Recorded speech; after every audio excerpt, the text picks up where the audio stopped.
naririnig ho natin ng taong bayan na gusto na nilang tanggalin itong system laws. Merong 11 proposals ang Senate.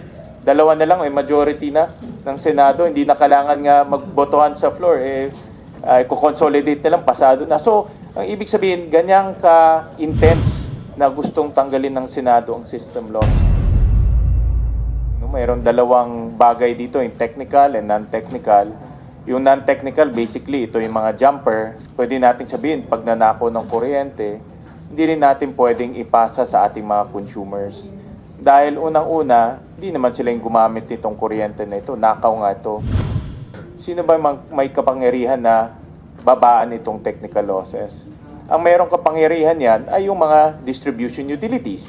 So, ang aking pananaw dito, kung sino ang may kapangyarihan, dapat siya ang sumalo.